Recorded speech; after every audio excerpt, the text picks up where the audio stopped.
that time, the Philistines came together to make war against Israel, and the men of Israel went out to war against the Philistines and took out their position in the side of Ebenezer. And the Philistines put their forces in position in Aphek.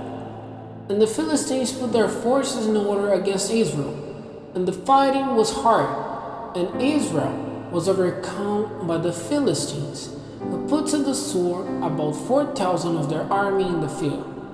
And when the people came back to their tents, the responsible men of Israel said, "Why has the Lord let the Philistines overcome us today? Let us get the ark of the Lord's agreement here from Shiloh, so that it may be with us and giving us salvation from the hands of those who are against us." So the people sent to Shiloh and got the ark of the agreement of the Lord of armies, whose resting place is between the winged ones. And Hophni and Phinehas, the two sons of Eli, were there with the ark of God's agreement. And when the ark of the Lord's agreement came into the tent circle, all Israel gave a great cry, so that the earth was sounding with it. And the Philistines, hearing the noise of their cry, said, "What is the great cry among the tents of the Hebrews?" Then it became clear to them that the ark of the Lord had come to the tent circle. And the Philistines, full of fear, said, "God has come into their tents." And they said, "Trouble is ours, for never before has such a thing been seen. Trouble is ours. Who will give us salvation from the hand of these great gods? These are the gods who sent all sorts of blows on the Egyptians in the wasteland. Be strong, O Philistines, be men. Do not be servants to the Hebrew as they have been to you. Go forward to the fight without fear." So the Philistines went to the fight, and Israel was overcome, and every man went in flight to his tent. And great was the destruction, for 30,000 footmen of Israel were put to the sword. And the ark of God was taken, and Hophni and Phinehas, the sons of Eli, were put to the sword. And a man of Benjamin went running from the fight and came to Shiloh the same day, with his clothing out, a border and earth on his head.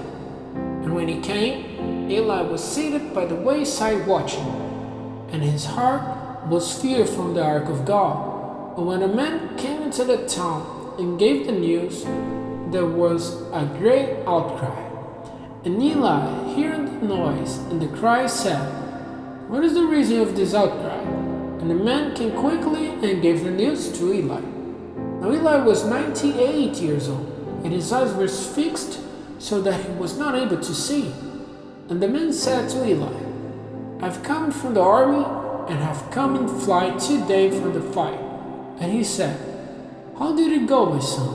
And the man said, "Israel went in flight from the Philistines, and there has been great destruction among the people, and your two sons, Hophni and Phinehas, are dead, and the ark of God has been taken."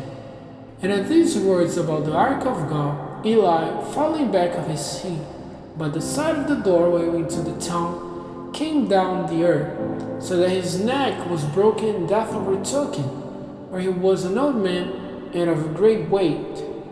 He had been judging Israel for 40 years. And his daughter-in-law, the wife of Phinehas, was with child, and near the time when she would give birth. And when she had the news that the ark of God had been taken, and that her father-in-law and her husband were dead, her pains came on her suddenly, and she gave birth. And when she was very near death, the women who were with her said, "Have no fear, for you have given birth to a son." But she made no answer and gave no attention to it.